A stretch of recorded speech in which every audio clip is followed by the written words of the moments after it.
নতুন আরেকটি চাকরির খবর নিয়ে হাজির হয়ে গেলাম আমি শেখ জাকির আহমদ।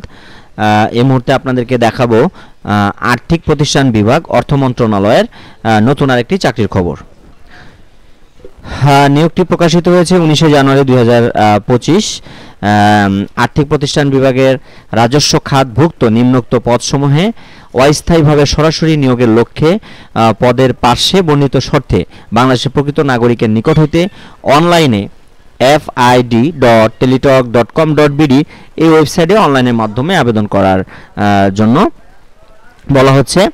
তো যারা আবেদন করতে চান তারা জাকির কম্পিউটার ট্রেনিং সেন্টারে এসে আবেদনটি করতে পারবেন। তো কী পোস্টে নিচ্ছে 60 মুদ্রাক্ষরিক কাম কম্পিউটার অপারেটর 2 জন। এটা হচ্ছে শিক্ষাগত যোগ্যতা লাগবে কোনো স্বীকৃত বিশ্ববিদ্যালয় হতে স্নাতক বা সম্মানের ডিগ্রি। খ হচ্ছে কম্পিউটার প্রশিক্ষণ প্রাপ্ত হতে হবে।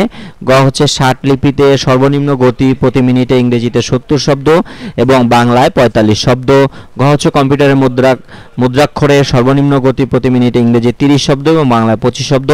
এবং উম হচ্ছে কম্পিউটার ওয়ার্ড প্রসেসিং সহ ইমেল ফ্যাক্স পরিচালনায় দক্ষতা ও অভিজ্ঞতা থাকতে হবে।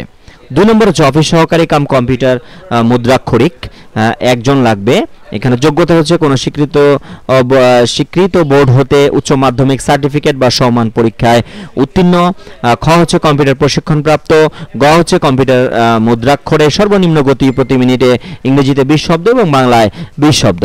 ঘ হচ্ছে কম্পিউটার ওয়ার্ড প্রসেসিং সহ ইমেল ফ্যাক্স পরিচালনার দক্ষতা অভিজ্ঞতা থাকতে হবে। 3 নম্বর পদটি হচ্ছে অফিস সহায়ক। এখানে 7 জন লোক নিয়োগ দেওয়া হবে। এটার যোগ্যতা হচ্ছে কোনো স্বীকৃত বোর্ড হতে মাধ্যমিক স্কুল সার্টিফিকেট ও সমান পরীক্ষায় উত্তীর্ণ হতে হবে।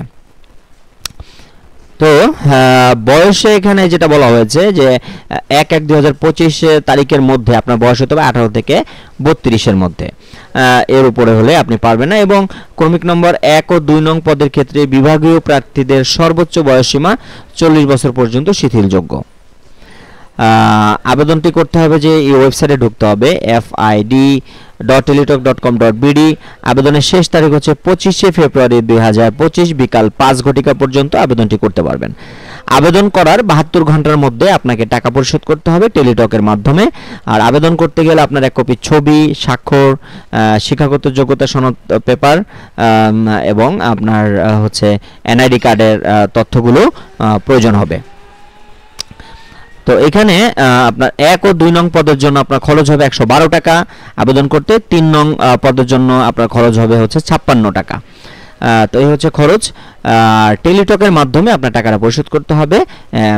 প্রথম মেসেজটি এভাবে দিতে হবে FID স্পেস আপনার ইউজার আইডি। আবেদন করলে একটা ইউজার আইডি বের হবে, সেই আইডিটা দিয়ে আপনাকে 16322 নম্বরে পাঠিয়ে দিতে হবে। দ্বিতীয় মেসেজে আপনার টাকাটি কেটে নেওয়া হবে। তো ধন্যবাদ। চাকরির বার্তা নিয়ে আমি ছিলাম শেখ জাকির আহমদ। আজ এ পর্যন্তই। আবারও নতুন কোনো চাকরির খবর নিয়ে হাজির হয়ে যাব। সে পর্যন্ত সকলে ভালো থাকুন, সুস্থ থাকুন এবং ZTV অনলাইনের সাথেই থাকুন। ধন্যবাদ।